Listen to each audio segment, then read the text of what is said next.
ಒಂದು real estate developer ಕಂಪನಿಯ ಮಾಲೀಕ ಆಗಿ ಇಲ್ಲಿ ನಮ್ಮ ಮುಂದೆ ಕೂತಿರೋದು ಹೇಗೆ, ಆ ಜರ್ನಿ ಹೇಗೆ ಅಂತ? 17 ಇಯರ್ಸ್ ಇದ್ದಾಗ ನಮ್ಮ ತಾಯಿ ಕಳ್ಕೊಂಡ್ರಿ, ಮತ್ತು 19 ಇಯರ್ಸ್ ಇದ್ದಾಗ ನಮ್ಮ ತಂದೆ ಕಳ್ಕೊಂಡ್ರಿ. ನಾನು ಅಷ್ಟೊಂದು ಎಜುಕೇಟೆಡ್ ಏನಲ್ಲ, ಡಿಗ್ರಿ ಮಾಡಿರಲಿಲ್ಲ, ಇಂಜಿನಿಯರಿಂಗ್ ಮಾಡಿರಲಿಲ್ಲ. ಒಂದು ಅರ್ಧ kg ಅಕ್ಕಿ ತೊಗೊಂಡೋಗ್ಬಿಟ್ಟು ಮನೆಯಲ್ಲಿ ಅನ್ನ ಮಾಡ್ಕೊಂಡು ತಿನ್ನೋಣ. ಫಸ್ಟ್ ಇಯರಲ್ಲಿ ನಮ್ಮ ಹತ್ರ 100 ಜನಕ್ಕಿಂತ ಹೆಚ್ಚು ಈ ಟೆಲಿಕಾಲರ್ಸು, ಸೇಲ್ಸ್ ಎಕ್ಸಿಕ್ಯೂಟಿವ್ಸ್ ಇದ್ದರು. ಆಗ ನಡೆಯುವಾಗ 2008 ನಿಮ್ಗೆ ಗೊತ್ತಿರ್ಬೋದು, IT ಸ್ವಲ್ಪ ರೆಸಿಷನ್ ಆಗಿಬಿಟ್ಟು ಒಂದು 3 ತಿಂಗಳು ನಾವು ಇದು ಬೇರೆ ಪ್ರಾಜೆಕ್ಟ್ ಸಿಗುತ್ತೆ ಅಂತ ಕಾಯ್ಕೊಂಡಿದ್ದಾಗ ಒಂದು 48 ಲಕ್ಷ ಸಾಲ ಆಯಿತು. ನಾನು ತುಂಬ ಅಂದರೆ ಡಿಸ್ಟರ್ಬ್ ಆಗಿಬಿಟ್ಟಿದೆ. ಆಗ ಏನು ಮಾಡೋದು ಗೊತ್ತಿದ್ದಿದ್ದೆ ಅದೊಂದು. ನನ್ನ ಫ್ರೆಂಡ್ ಒಬ್ಬ ದುಬೈಯಲ್ಲಿದ್ದ. ನೀನು ಬಾ, ನಾನು ನಾಳೆ ಬೆಳಿಗ್ಗೆ ಕಾರ್ ತೊಗೊಂಬರ್ತೀನಿ, ಚಿಕ್ಕಮಂಗ್ಳೂರಿಗೆ ಹೋಗ್ಬಿಟ್ಟು ಬರೋಣ. ಹೋಗಿ ಬಂದಿದ್ದ ವಾತಾವರಣ ಎಲ್ಲ ನನ್ನ ತಲೆಯಲ್ಲಿತ್ತು. ಆ ವೆಸ್ಟರ್ನ್ ಘಾಟ್ಸು 11 ಲಕ್ಷಕ್ಕೆ ಫೈನಲೈಸ್ ಆಯಿತು ಪ್ರಾಪರ್ಟಿ. ಅಂದರೆ 25 ಎಕರೆ, ಒಂದು 2.5 ಕೋಟಿ ಕೊಡೋ ಕೆಪಾಸಿಟಿ ಇದೆ ಅಂತ ಅನ್ನಿಸ್ತು. ಸರ್ ನನಗೆ ಕಾಸು ಕೊಡಿಸಿ, ಇಂಟ್ರೆಸ್ಟಿಗೆ ಕಾಸು ಕೊಡಿಸಿ ಯಾರ ಹತ್ರ. ಆಗ ಮ್ಯಾಜಿಕ್ ಬ್ರಿಕ್ಸು 99 ಎಕರ್ಸ್ ಎಲ್ಲ ಆಯಿತು. ಅದ್ರಲ್ಲಿ ಸ್ವಲ್ಪ ಪ್ರಮೋಷನ್ಸ್ ಮಾಡ್ತಾ ಇದ್ದೆ. ಬಂದು ನೋಡಿ ಇಮಿಡಿಯೇಟಾಗಿ ಅಮೌಂಟ್ ಕೊಟ್ಟರು. ಅಬೌಟ್ 1 ವರ್ಷದಲ್ಲಿ ನಾನು ಸಾಲ ಎಲ್ಲ ತೀರಿಸ್ಬಿಟ್ಟೆ. ನಾನು 48 ಲಕ್ಷ ಏನಿತ್ತು ಎಲ್ಲ ತೀರಿಸ್ಬಿಟ್ಟೆ. ರಿಯಲ್ ಎಸ್ಟೇಟ್ ಡೆವಲಪರ್ ಆಗಬೇಕು ಅಂತ ಹೇಳಿದ್ರೆ ಅವ್ರು ಹೇಗೆ ಹೆಜ್ಜೆ ಇಡ್ಬೋದು? ನನ್ನ ಫ್ರೆಂಡ್ ಅಶ್ವಿನ್ ಇದ್ದಾನೆ, ನನಗೆ ಈ ಥರ ನಿಮಗೆ ಮಾಡಿಕೊಟ್ಟ ಮನೆ ಏನೋ. ಸೊ ಆ ಟ್ರಸ್ಟ್ ಬಿಲ್ಡ್ ಮಾಡಿದ್ರೆ ಥಿಂಗ್ಸ್ ವಿಲ್ ಆಟೋಮೆಟಿಕಲಿ ಫಾಲೋ. 1 ಕೋಟಿ ಒಂದು ಪ್ರಾಪರ್ಟಿ ಸೇಲ್ ಮಾಡಿಸಿದ್ರೆ ಒಂದು 2 ಲಕ್ಷ ಸಿಗುತ್ತೆ. 100%. ನಮಸ್ಕಾರ ಸ್ನೇಹಿತರೆ, mastmaga.comಗೆ ಸ್ವಾಗತ. ನಾನು ಅಮರ್ ಪ್ರಸಾದ್. ಜಾಬ್ ಇಲ್ಲ, ಉದ್ಯೋಗ ಸೃಷ್ಟಿ ಆಗ್ತಾ ಇಲ್ಲ, ಕೆಲಸ ಇಲ್ಲ ನನಗೆ, ನಾನು ಇಂಜಿನಿಯರಿಂಗ್ ಮಾಡಿದ್ದೀನಿ, ನನಗೆ ಇದೇ ಕೆಲಸ ಆಗಬೇಕು, ಅಲ್ಲಿ ತನಕ ನಾನು ಮನೇಲೇ ಇರ್ತೀನಿ, ನಾನು ಇನ್ನೊಂದೇನೋ ಮಾಡಿದ್ದೀನಿ, ನನಗೆ ಸಾಮರ್ಥ್ಯಕ್ಕೆ ತಕ್ಕಂತೆ ಜಾಬ್ ಇಲ್ಲ ಮಾರ್ಕೆಟಲ್ಲಿ, ಸೊ ನಾನು ಸುಮ್ಮನೆ ಇರ್ತೀನಿ. ಅಥವಾ ಈ ದೇಶದಲ್ಲಿ ಯಾವುದೂ ಸರಿ ಇಲ್ಲ, ಈ ದೇಶದಲ್ಲಿ ಉದ್ಧಾರ ಆಗದೇ ಇಲ್ಲ, ಈ ರೀತಿಯ ಮನಸ್ಥಿತಿಗಳಿಂದಲೇ ಲೈಫನ್ನು ಹಾಳು ಮಾಡ್ಕೊಳ್ತಿರುವಂಥ ದೊಡ್ಡ ಯುವ ಸಮೂಹವನ್ನು ನೋಡ್ತಿರೋ ಟೈಮ್ನಲ್ಲಿ ಪ್ರತಿಯೊಬ್ಬರಿಗೂ ಇನ್ಸ್ಪಿರೇಷನ್ ಆಗಬಲ್ಲ ಸ್ಟೋರಿಯನ್ನು ಹೊತ್ತಿರುವಂಥ ಒಬ್ಬ ವಿಶೇಷ ವ್ಯಕ್ತಿ ಇವತ್ತು ನಮ್ಮ ಜೊತೆಗಿದ್ದಾರೆ. ವೈಬ್ಸ್ ಎಸ್ಟೇಟ್ಸ್ ಪ್ರೈವೇಟ್ ಲಿಮಿಟೆಡ್ನ ಮಾಲೀಕರಾಗಿರುವಂತಹ ಅಶ್ವಿನ್ ಕುಮಾರ್ ಅವರು. ಸರ್ ಸ್ವಾಗತ. Thank you sir. ಝೀರೋದಿಂದ ನಾವು ಇದಕ್ಕೊಂದು ಥೀಮ್ ಕೊಟ್ಟಿದ್ದೀವಿ ಇವತ್ತಿನ ಪ್ರೋಗ್ರಾಮ್ಗೆ. ಝೀರೋದಿಂದ ರಿಯಲ್ ಎಸ್ಟೇಟ್ ಉದ್ಯಮಿ ಆಗೋದು ಹೇಗೆ, ಸಾವಿರಾರು ಎಕರೆಗಳ ರಿಯಲ್ ಎಸ್ಟೇಟ್ ಉದ್ಯಮಿ ಆಗೋದು ಹೇಗೆ ಅಂತ.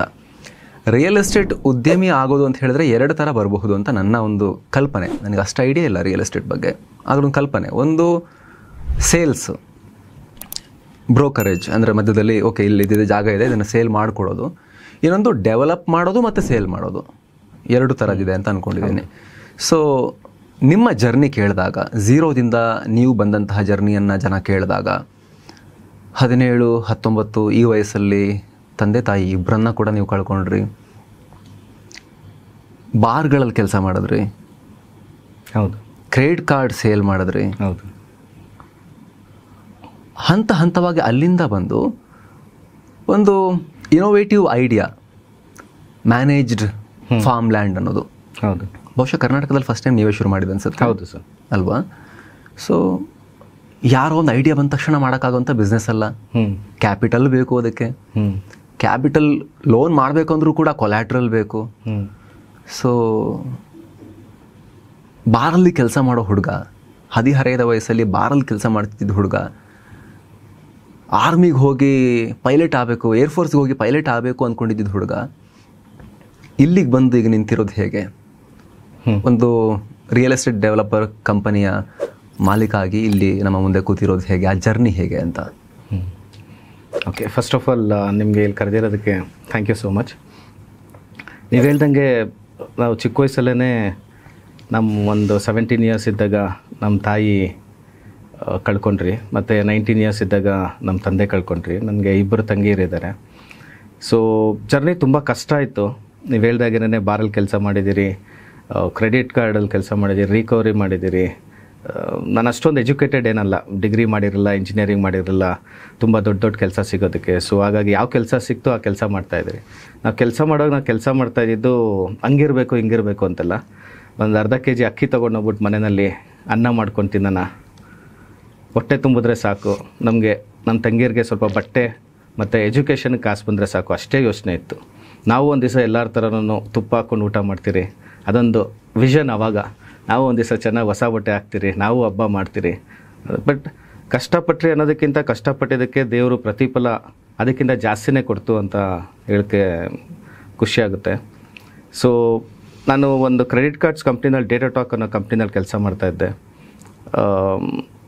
ಒಂದು 3 years ನಾನು ಕೆಲಸ ಮಾಡೋಕ್ಕೆ ಶುರು ಮಾಡಿ ಆಗಾದಮೇಲೆ ಡೇಟಾಟಾಕ್ ಸೇರಿಕೊಂಡೆ. ಅಲ್ಲಿ ನಾನು ಸೇಲ್ಸು ನರೇಶ್ ಸರ್ ಅಂತ ಒಬ್ಬರ ಹತ್ರ ನಾನು ಸೇಲ್ಸ್ ಎಕ್ಸಿಕ್ಯೂಟಿವ್ ಆಗಿ ಕೆಲಸ ಮಾಡ್ತಾಯಿದ್ದೆ, ತುಂಬ ದೊಡ್ಡ ಕಂಪ್ನಿ ಆಗ. ಸೊ ಅಲ್ಲಿ ನಮ್ಮ ನರೇಶ್ ಸರ್ ನನಗೆ ತುಂಬ ಹೇಳ್ಕೊಟ್ರು, ಸೇಲ್ಸ್ ಹೇಗೆ ಮಾಡೋದು, ಕ್ರೆಡಿಟ್ ಕಾರ್ಡ್ಸು ಇದು ಮಾಡೋದು. ತುಂಬ ಚೆನ್ನಾಗಿ ಕೆಲಸನೂ ಮಾಡ್ತಾಯಿದ್ದೆ, ತುಂಬ ಚೆನ್ನಾಗಿ ಇನ್ಸೆಂಟಿವ್ಸನ್ನು ಬರ್ತಾಯಿತ್ತು. ಅಲ್ಲೊಂದು 2 ವರ್ಷ ಕೆಲಸ ಮಾಡಾಗಾದಮೇಲೆ ಮತ್ತೆ ನಾನು ಫ್ರೀಲಾನ್ಸರಾಗಿ ಕೆಲಸ ಮಾಡ್ತಾಯಿದ್ದೆ. ಫ್ರೀಲಾನ್ಸರಾಗಿ ಹೌಸಿಂಗ್ ಲೋನ್ಸ್ ಎಲ್ಲ ನಿಮ್ಗೆ ತಿಳಿದಿರುತ್ತೆ. ಫ್ರೀಲಾನ್ಸರಾಗಿ ಮಾಡಿದಾಗ ಎಷ್ಟು ಪರ್ಸೆಂಟೇಜ್ ಅಂತ ಇನ್ಕಮ್ ಕೊಡುತ್ತೆ. ಹಗಲು ರಾತ್ರಿ ಕೆಲಸ ಮಾಡ್ತಾಯಿದ್ದೆ. ನನಗೆ ಒಂದು 24 ವರ್ಷ ಇದ್ದಾಗ ಒಂದು 2 ವರ್ಷ ಕೆಲಸ ಮಾಡಿದ್ಮೇಲೆ ಒಂದು ದಿವಸ ನರೇಶ್ ಸರ್ ಕಾಲ್ ಮಾಡಿದ್ರು, ಅಶ್ವಿನ್ ಎಲ್ಲಿದೆಯಾ ಬಾ ಅಂತ. ನಾನು ಫಸ್ಟ್ ನೋಡಿದ ನರೇಶ್ ಸರ್ಗೂ ಸೆಕೆಂಡ್ ನೋಡಿದ ನರೇಶ್ ಸರ್ಗೂ ತುಂಬ ಡಿಫ್ರೆನ್ಸ್ ಇತ್ತು. ಫಸ್ಟ್ ನೋಡಿದಾಗ ಒಂದು 300-400 ಜನ ನರೇಶ್ ಸರ್ ಹತ್ರ ಕೆಲಸ ಮಾಡ್ತಾಯಿದ್ರು. ಒಂದು 2 ವರ್ಷ ಬಿಟ್ಕೊಂಡು ನೋಡಿದಾಗ ನರೇಶ್ ಸರ್ ತುಂಬ ಲಾಸ್ ಮಾಡ್ಕೊಂಡಿದ್ರು. ಅಂದರೆ ಬೇರೆ ಪ್ರಾಜೆಕ್ಟ್ಸು ಅದರಲ್ಲಿ ಏನೋ ಪ್ರಾಬ್ಲಮ್ಸ್ ಎಲ್ಲ ಆಗಿ ತುಂಬ ಒಂದು ಚಿಕ್ಕ ಆಫೀಸಲ್ಲಿ ನಾನು ಮೀಟ್ ಮಾಡಿದೆ. ಅಶ್ವಿನ್ ಮತ್ತೆ ನಾನು ಕಂಪ್ನಿ ಸ್ಟಾರ್ಟ್ ಮಾಡ್ತಾಯಿದ್ದೀನಿ, ಡೇಟಾಟಾಕ್ ಹೊಸ ಪ್ರಾಜೆಕ್ಟ್ಸ್ ತೊಗೊತಾ ಇದ್ದೀನಿ, ನೀನು ಬಂದು ಕೆಲಸ ಮಾಡ್ತೀಯ ಅಂತ. ಆಯ್ತು ಸರ್, ನೀವು ಕರೆದಾದ್ಮೇಲೆ ನಾನು ಬಂದು ಕೆಲಸ ಮಾಡ್ತೀನಿ, ಅದಕ್ಕಿಂತ ಬೇರೆ ಏನು ಖುಷಿ ಇದೆ ಅಂದೆ. ಆಗ ನಾನೊಂದು 60-70 ಸಾವಿರ ರೂಪಾಯಿ ದುಡಿತಾ ಇದ್ದೆ. 24 ವರ್ಷ ಆದ್ರೂ ತುಂಬ ಕಷ್ಟಪಟ್ಟು ದುಡಿತಾ ಇದ್ದೆ. ನರೇಶ್ ಸರ್ ನನಗೆ ನಿನಗೆ ಒಂದು 15 ಸಾವಿರ ರೂಪಾಯಿ ಸಂಬಳ ಕೊಡ್ತೀನಿ ನಾನು, ಅದೂ ಅಷ್ಟೇ ಫಸ್ಟ್ ತಿಂಗಳು ಸ್ವಲ್ಪ ಕಷ್ಟ ಆಗುತ್ತೆ ಅಂದ್ರೆ. ಯಾರು 15 ಸಾವಿರ ರೂಪಾಯಿನ 60-70 ಸಾವಿರ ರೂಪಾಯಿ ದುಡಿತಾ ಇದ್ದೀನಿ. ನನ್ನ ಫ್ರೆಂಡ್ ಒಬ್ಬ ನನ್ನ ಜೊತೆಲಿದ್ದೆ. ಇದೆಲ್ಲ ಬೇಕಾಗಿಲ್ಲ, ಇವಾಗ ನರೇಶ್ ಸರ್ ತುಂಬ ಲಾಸ್ ಮಾಡ್ಕೊಂಡಿದ್ದಾರೆ, ಲೈಫೆಲ್ಲ ಚೆನ್ನಾಗಿ ಹೋಗ್ತಾ ಇದ್ದೆ, ನೀನು ಸಾಲ ಎಲ್ಲ ತೀರಿಸ್ಕೊಂಡಿದ್ದೆ, ನಮ್ಮ ತಂದೆ ತಾಯಿ ಹುಷಾರಿಲ್ಲಿದ್ದಾಗ ಸುಮಾರು ಸಾಲ ಮಾಡ್ಕೊಂಡಿದ್ರಿ, ಇದೆಲ್ಲ ತೀರಿಸ್ಕೊಂಡಿದ್ಯಾ, ಇವಾಗೆಲ್ಲ ಇದೆಲ್ಲ ಬೇಡ ಬಿಡು. ಬಟ್ ಒಂದು ಮಾತ್ರ ನರೇಶ್ ಸರ್ ನನಗೆ ತುಂಬ ಇಷ್ಟ ಅಂದರೆ ಅವ್ರು ಮಾತಾಡ್ತಾ ಇದ್ದಿದ್ದು ಇಂಗ್ಲೀಷು, ಅವ್ರು ಬಿಸ್ನೆಸ್ ಮಾಡ್ತಾಯಿದ್ದು ರೀತಿ, ಅದೆಲ್ಲ ನಾನು ಅಷ್ಟು ಓದಿಲ್ಲ, MBA ಮಾಡಿಲ್ಲ, ಯಾವ US ಅಲ್ಲಿ ಓದಿಲ್ಲ, ಏನಿಲ್ಲ. ಬಟ್ ಇವ್ರ ಹತ್ರ ಇದ್ದರೆ ನಾನು ಕಲಿಬೋದು, ಇವ್ರು ನನಗೆ ಹೇಳ್ಕೊಡ್ತಾರೆ, ದುಡ್ಡು ಯಾವಾಗ ಬೇಕಾದ್ರೂ ದುಡಿಬೋದು, ನಾನು ಇವಾಗ ಕಲಿಯೋಕ್ಕೆ ಬಿಸ್ನೆಸ್ ಕಲಿಬೋದು ಅಂದ್ಬಿಟ್ಟು ಅವ್ರ ಹತ್ರ ಜಾಯ್ನ್ ಆದೆ. ಅಶೋಕ ಪಿಲ್ಲರ್ ಹತ್ರ ಒಂದು ಆಫೀಸ್ ತೊಗೊಂಡು, ಮಂಜುನಾಥ್ ಅಂತ ಅವ್ರ ಜೊತೆಲಿ ಒಬ್ಬರಿದ್ದರು, ಆಫೀಸ್ ತೊಗೊಂಡು ಮತ್ತೆ ಸ್ಟಾರ್ಟ್ ಮಾಡಿದ್ರಿ. ಪ್ರತಿ ದಿವಸ ಅವ್ರ ಹತ್ರ ನಾನು ಕಲಿತಾ ಇದ್ದೆ. ಪ್ರತಿ ದಿವಸ ಅವ್ರು ಹೇಳೋರು, ನನಗೆ ನಿನ್ಗೆ ಹೇಳ್ಕೊಡೋದಕ್ಕೆ ಟೈಮ್ ಇಲ್ಲ, ನೀನು ನೋಡಿಕೊಂಡು ಏನು ಬೇಕೋ ಕಲಿ ಅಂತ. ತೀರ್ಥಹಳ್ಳಿಯವರು. ಸೊ ಅವರಿಂದ ನಾನು ತುಂಬ ಕಲಿತೆ. ನಾನು ಒಂದು ಟೀಮ್ ಲೀಡರಾಗಿ ಕೆಲಸ ಮಾಡ್ಬೋದು, ನಾನು ಇಂಗ್ಲೀಷ್ ಚೆನ್ನಾಗಿ ಮಾತಾಡ್ಬೋದು, ನಾನು ಒಂದು ಬ್ರಾಂಚ್ ಮ್ಯಾನೇಜರ್ ಮಾಡ್ಬೋದು.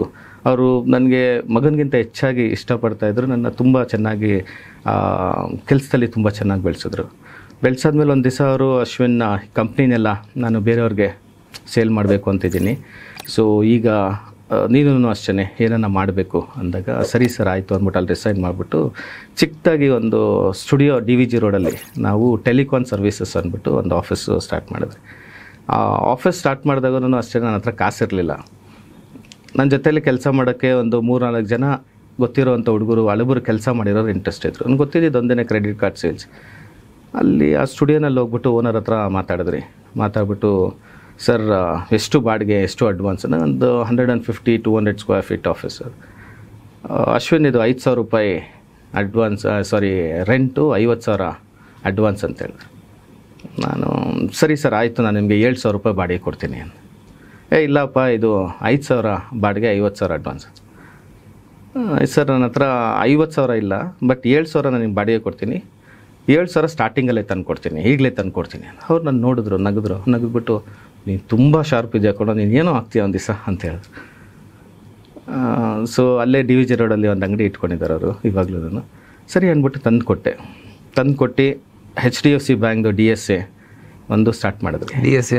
DSA ಅಂದರೆ ಡೈರೆಕ್ಟ್ ಸೇಲ್ಸ್ ಏಜೆನ್ಸಿ ಅಂತ. ಸೊ ಅದರಲ್ಲಿ ಅಂದರೆ ಈ ಬ್ಯಾಂಕ್ಸು ಔಟ್ಸೋರ್ಸ್ ಮಾಡ್ತಾರೆ ಈ ಕ್ರೆಡಿಟ್ ಕಾರ್ಡ್ಸ್ ಎಲ್ಲ ಸೇಲ್ ಮಾಡೋದಕ್ಕೆ. ಸೊ ಆ ಥರದ್ದು ಒಂದು ಏಜೆನ್ಸಿ ಸ್ಟಾರ್ಟ್ ಮಾಡಿದ್ರೆ ನನಗೆ ಗೊತ್ತಿದ್ದು ಬರೀ ಅದೇ Airtel, Vodafone, credit cards, personal loans, housing loans, ಬರೀ ಅದೇ ನನಗೆ ತುಂಬ ಗೊತ್ತಿದ್ದಂಥ ಒಂದು ಸ್ಟ್ರೀಮು. ಸೊ ಅಲ್ಲಿ ಸ್ಟಾರ್ಟ್ ಮಾಡಿದಾಗ ಅವತ್ತು ನಾನು ಫಸ್ಟ್ ದಿವಸ ಅಂದ್ಕೊಂಡೆ, ನೆಕ್ಸ್ಟು 3 ವರ್ಷದಲ್ಲಿ ನಾವು HDFC ಬ್ಯಾಂಕ್ಗೆ ನಂಬರ್ 1 DSA ಆಗಬೇಕು. ಅಟ್ಲೀಸ್ಟು ಒಂದು 70-80 ಜನನ ಕೆಲ್ಸಕ್ಕೆ ಇಟ್ಕೊಬೇಕು, ದೊಡ್ಡ ಆಫೀಸ್ ಮಾಡಬೇಕು. ಇದೆಲ್ಲ ಒಂದು ನಮ್ಮ ಬಾಸ್ ಹೇಳೋರು, ಏನೇ ಮಾಡೋದಕ್ಕಿಂತ ಮುಂಚೆ ಒಂದು ಗೋಲು, ಪ್ಲ್ಯಾನ್, ನೀನು ಸ್ಟೇಟ್ಮೆಂಟ್ ರೆಡಿ ಮಾಡ್ಕೊಬೇಕು, short term plan, long term plan, ಅದೆಲ್ಲ ತುಂಬ ಹೇಳ್ಕೊಡೋರು. ಬರೆದಿಟ್ಟೆ. ಬಟ್ ತುಂಬ ಹೆಮ್ಮೆ ಆಗುತ್ತೆ ಹೇಳೋದಕ್ಕೆ, ಫಸ್ಟ್ ಇಯರಲ್ಲಿ ನಮ್ಮ ಹತ್ರ 100 ಜನಕ್ಕಿಂತ ಹೆಚ್ಚು ಈ ಟೆಲಿಕಾಲರ್ಸು ಸೇಲ್ಸ್ ಎಕ್ಸಿಕ್ಯೂಟಿವ್ಸ್ ಇದ್ದರು. And we are PAN India number 1 HDFC ಬ್ಯಾಂಕ್ಗೆ. ನಮಗೆ ಆಲ್ ಇಂಡಿಯಾ ಒಂದು 40-45 ಏಜೆನ್ಸಿ ಇತ್ತು. ಆಲ್ ಇಂಡಿಯಾ ನಾವು ನಂಬರ್ 1 ಆಗಿದ್ದು. This is one great success. ಎಷ್ಟು ಕಾರ್ಡ್ ಸೇಲ್ ಆಗ್ತಿತ್ತು ಸರ್ ಅವಾಗ, ದಿನಕ್ಕೆ, ಮಂತ್ಲಿ ಎಲ್ಲ? ನಾವು ಪೀಕ್ ಅಂತ ಇದ್ದಾಗ ನಾವು 1200 1300 ಕಾರ್ಡ್ಸ್ ಎಲ್ಲ ಸೇಲ್ ಮಾಡ್ತಾರೆ. ನಮಗಿಂತ ಸೆಕೆಂಡ್ ಪ್ಲೇಸ್ ಬರೋರು ಪರ್ ಮಂತ್ ಅಂದರೆ ಇಶ್ಯೂ ಆಗುವಂಥದ್ದು ಅಪ್ಲಿಕೇಶನ್ಸ್ ಒಂದು 2000 ಅಪ್ಲಿಕೇಶನ್ಸ್ ಮೇಲೆ ಮಾಡಿದ್ರಿ. ಸೊ ಅದಾಗಾದ್ಮೇಲೆ ತುಂಬ ಚೆನ್ನಾಗಿ ನಡೀತಾ ಇತ್ತು. We started with Barclays bank, Deutsche bank. We are the first people to start credit card promotions in Bangalore. ನಮ್ಮದು 3 ಆಫೀಸ್ ಇತ್ತು. ಒಂದು ಮನೋರನ್ ಪಾಳ್ಯ, ಇನ್ನೊಂದು ನಮ್ಮ ವಿದ್ಯಾಪೀಠ ಸರ್ಕಲ್, ಬಸವನಗುಡಿ, ಇಲ್ಲೆಲ್ಲ ಚೆನ್ನಾಗಿ ನಡೀತಾ ಇತ್ತು. ಬಟ್ ಆಗ ಒಂದು 300 ಜನ ಮೇಲೆ ನಮ್ಮ ಹತ್ರ ಕೆಲಸಕ್ಕಿದ್ರು. ಒಳ್ಳೆ ಬಿಲ್ಲಿಂಗ್ ಆಗ್ತಾ ಇತ್ತು. We are like special service providers for HDFC bank. So seater base ಮೇಲೆಲ್ಲ ಕೊಡ್ತಾ ಇದ್ರು. ಎಕ್ಸ್ಪೆಕ್ಟೇಷನ್ಗಿಂತ ಚೆನ್ನಾಗಿ ನಡೀತಾ ಇತ್ತು. ಸೊ 2005 ನಾನು ಟೆಲಿಕಾಂ ಸರ್ವಿಸಸ್ ಅಂತ ಸ್ಟಾರ್ಟ್ ಮಾಡಿದಾಗ ನಮ್ಮ ನರೇಶ್ ಸರ್ ನೀನೇನ ಮಾಡಬೇಕು ಅಂತ ಹೇಳ್ಬಿಟ್ಟು ನನಗೆ ತುಂಬ ಪ್ರೋತ್ಸಾಹಿಸಿದ್ರು. ಸೊ ಆಗ ಕೂಡ ನಾನು ಹೆಂಗೋ ಅಡ್ವಾನ್ಸ್ ಎಲ್ಲ ಕೊಟ್ಬಿಟ್ಟು ಹೆಂಗೋ 7,000 ಕೊಟ್ಟು ನಾನು ಸ್ಟಾರ್ಟ್ ಮಾಡಿದೆ. ಬಟ್ ಪ್ರತಿ ತಿಂಗಳು ನಾನು ಸ್ಯಾಲ್ರಿ ಕೊಡೋದಕ್ಕಾಗಲಿ ಅಥವಾ ಕಾಫಿ ಟೀ ಎಕ್ಸ್ಪೆನ್ಸಸ್ಗಾಗಲಿ ಒಂದು ಏಜೆನ್ಸಿ ಅಂತ ಕೆಲಸ ಮಾಡೋಕ್ಕೆ ಶುರು ಮಾಡಾದ್ಮೇಲೆ ಒಂದು 3 ಮಂತ್ಸ್ ಆಗಾದ್ಮೇಲೆ ಒಂದು ಕಂಪ್ಲೀಟ್ ರೆವಿನ್ಯೂ ಬರೋದಕ್ಕೆ ಸ್ಟಾರ್ಟ್ ಶುರು ಆಗುತ್ತೆ. ಆ ಟೈಮಲ್ಲಿ ಇನ್ನೊಬ್ಬ ವ್ಯಕ್ತಿ ನಾನು ಮೀಟ್ ಮಾಡಿದ್ದು ಅಂದರೆ ಜಯದೇವ್ ಅಂತ. ಸೊ ಇಲ್ಲಿ ನನ್ನ ತುಂಬ ಕ್ಲೋಸ್ ಫ್ರೆಂಡ್, ಅನ್ನೋದಕ್ಕಿಂತ ದೇವರು ಅಂತ ಹೇಳ್ಬೋದು ನನ್ನ ಲೈಫಲ್ಲಿ. ಸೊ ಪ್ರತಿ ಒಂದು ಹೆಜ್ಜೆನಲ್ಲೂ ನಿಸ್ವಾರ್ಥಿಯಾಗಿ ಏನೋ ನನ್ನ ಹತ್ರ ಯಾವತ್ತೂ ಏನು ಎಕ್ಸ್ಪೆಕ್ಟೇ ಮಾಡಿಲ್ಲ, ಅಶ್ವಿನ್ ನಾನು ಜೊತೆಲಿದ್ದೀನಿ ಅಂತ ಮಾರಲಿ ಸಪೋರ್ಟ್ ಆಗಲಿ ಅಥವಾ ಫಿನಾನ್ಷಿಯಲಿ ಅಂದರೆ ಅವ್ನ ಕೈ ಮೀರಿ 10,000 ಸ್ಟಾರ್ಟ್ ಆಗಿ 5 ಲಕ್ಷವರೆಗೂ ಹೋಗಿ 6 ಲಕ್ಷವರೆಗೂ ಹೋಗಿ ಒಂದು ಕೈ ಮೀರಿ ನನಗೆ ಹೆಲ್ಪ್ ಮಾಡಿದ್ದು ಅಂದರೆ ಜಯದೇವು. ಸೊ ಪ್ರತಿ ಒಂದೊಂದು ಹಂತದಲ್ಲೂ ಅವನು ನನಗೆ ದುಡ್ಡು ಕಾಸು ಕೊಟ್ಟು ಅಷ್ಟು ಹೆಲ್ಪ್ ಮಾಡಿರಲಿಲ್ಲ ಅಂದಿದ್ರೆ ನಾನು ಇವತ್ತು ಇರ್ತಾನೆ ಇರಲಿಲ್ಲ. ಸೊ ನನ್ನ ಪ್ರಕಾರ ಒಬ್ಬ ಮನುಷ್ಯ ಏನನ್ನ ಮಾಡ್ಬೋದು ಅನ್ನೋದಕ್ಕಿಂತ ಒಬ್ಬೇ ಮನುಷ್ಯ ಎಲ್ಲ ಮಾಡೋದಕ್ಕಾಗಲ್ಲ. ಅವನಿಗೆ ಒಂದು 4 ಜನ ಸಪೋರ್ಟ್ ಸಮಾನ ಮನಸ್ಕರ ಟೀಮ್ ಬೇಕಾಗುತ್ತೆ ಅಂತ ನಾನು ಯಾವಾಗ ನಂಬ್ತೀನಿ ಅದನ್ನು. ಆಗ ನಡೆಯುವಾಗ 2008 ನಿಮ್ಗೆ ಗೊತ್ತಿರ್ಬೋದು, IT-ದೆಲ್ಲ ಸ್ವಲ್ಪ ರೆಸಿಷನ್ ಆಗಿಬಿಟ್ಟು ಇಂಡಿಯಾನಲ್ಲಿ ಸುಮಾರು ಜನ ಕೆಲಸ ಕಳ್ಕೊತಾ ಇದ್ರು. ಪ್ರತಿಯೊಂದೊಂದು ಕಂಪ್ನಿನೂ ಔಟ್ಸೋರ್ಸ್ ಮಾಡೋದನ್ನೆಲ್ಲ ನಿಲ್ಲಿಸ್ಬಿಟ್ಟು ಇನ್ಹೌಸ್ ಸ್ಮಾಲ್ ಟೀಮ್ಸ್ ಮಾಡ್ಬಿಟ್ಟು ನಡೆಸ್ತಾ ಇದ್ರು. ಸೊ ಸಡನ್ನಾಗಿ ಈ ಎಲ್ಲ ಕಂಪ್ನೀಸೂ ನಾವು ಏನು ಕೆಲಸ ಮಾಡ್ತಾಯಿದ್ರಿ, ಬಾರ್ಕ್ಲೇಸ್, ಡಾಯ್ಚೆ, HDFC ಇಲ್ಲ ಈಗ ನಾವು ಕಾಸ್ಟ್ ಕಟ್ಟಿಂಗ್ ಮಾಡಬೇಕು, ಸೊ ಈಗೆಲ್ಲ ಸ್ಟಾಪ್ ಮಾಡ್ತಾಯಿದ್ರಿ ಅಂದ್ಬಿಟ್ಟು ಸುಮಾರು ಏಜೆನ್ಸೀಸ್ನ ಸ್ಟಾಪ್ ಮಾಡಿದ್ರು. ಅಂದರೆ ಆಲ್ಮೋಸ್ಟ್ ಆಲ್ ದ ಏಜೆನ್ಸೀಸ್ನ ಸ್ಟಾಪ್ ಮಾಡಿದ್ರು. So all of a sudden it was a big hit. ಅಂದರೆ 2008 ಒಂದೇ ಸತಿ ಇಷ್ಟೊಂದೆಲ್ಲ ಸ್ಟಾಪ್ ಆಗಿದ್ದಕ್ಕೆ ಒಂದು 3 ತಿಂಗಳು ನಾವು ಇದು ಬೇರೆ ಪ್ರಾಜೆಕ್ಟ್ ಸಿಗುತ್ತೆ ಅಂತ ಕಾಯ್ಕೊಂಡಿದ್ದಾಗ ಒಂದು 48 ಲಕ್ಷ ಸಾಲ ಆಯ್ತು. ಅಂದರೆ ಸಾಲ ತಗೊಂಡು ಸ್ಯಾಲ್ರೀಸ್ ಎಲ್ಲ ಕೊಟ್ಬಿಟ್ಟು ನಿಲ್ಲಿಸ್ಬಿಟ್ರಿ. ಸೊ ನಮ್ಮ ಮರಿಯಪ್ಪನ ಪಳ್ಳಿ ಮತ್ತು ಇನ್ನು ಮರಿಯಪ್ಪನ ಪಳ್ಳಿ ಮತ್ತು ಇನ್ನೊಂದು ವಿದ್ಯಾಪೀಠ ಸರ್ಕಲ್ ಇದ್ದಿದ್ದು ಆಫೀಸ್ನೆಲ್ಲ ಸ್ಟಾಪ್ ಮಾಡಿಬಿಟ್ಟು ಬಸವನಗುಡಿ ಆಫೀಸು 2 ಫ್ಲೋರ್ಸ್ ಇತ್ತು, ಅದರಲ್ಲಿ 1 ಫ್ಲೋರ್ ಸ್ಟಾಪ್ ಮಾಡಿಬಿಟ್ಟು ಇನ್ನೊಂದು ಫ್ಲೋರ್ ಒಂದು 60 ಜನ ಇರೋ ಜಾಗದಲ್ಲಿ ನಾನು ಇರ್ತಾಯಿದ್ದೆ. ನಾನು ತುಂಬ ಅಂದರೆ ಡಿಸ್ಟರ್ಬ್ ಆಗಿಬಿಟ್ಟಿದೆ. ಆಗ ಏನು ಮಾಡೋದು ಗೊತ್ತಿದ್ದಿದ್ದೆ ಅದೊಂದು, ಅದು ಬಿಟ್ಟು ಬೇರೆ ಪ್ರಪಂಚನೇ ಗೊತ್ತಿಲ್ಲ. ಗೊತ್ತಿರೋದು ಸೇಲ್ಸು ಅಥವಾ ಫಿನಾನ್ಷಿಯಲ್ ಪ್ರಾಡಕ್ಟ್ಸು ಕಂಪ್ಲೀಟ್ ಸ್ಟಾಪ್ ಆಗಿದೆ. ಮತ್ತು ಇನ್ನು ಯಾವಾಗ ಮಾರ್ಕೆಟ್ ಅಪ್ ಆಗುತ್ತೆ ಮತ್ತೆ ಏನಾಗುತ್ತೆ ಗೊತ್ತಿಲ್ಲ, ಲೈಫೇ ಮುಗ್ದೋಯ್ತು ಅಂದ್ಬಿಟ್ಟು ನಮ್ಮ ಆಫೀಸಲ್ಲಿ ಇರ್ತಾರೆ. ನಮ್ಮ ಇದು ಬಿಲ್ಡಿಂಗ್ ಓನರ್ ಬಂದುಬಿಟ್ಟು ತುಂಬ ಒಳ್ಳೆಯವರು, ಬಸವನಗುಡಿನಲ್ಲಿ ಇದ್ದಿದ್ದು ಆಫೀಸ್ ಬಿಲ್ಡಿಂಗ್ ಓನರ್ ತುಂಬ ಒಳ್ಳೆಯವರು. ಸೊ ಒಂದು 6 ಮಂತ್ಸ್ ನಾನು 2nd ಫ್ಲೋರಿಂದ ಗ್ರೌಂಡ್ ಫ್ಲೋರ್ಗೆ ಬಂದಿರೋ ನಂಗೆ ಜ್ಞಾಪಕ ಇರೋದೇ ಒಂದು 2 ಸತಿ.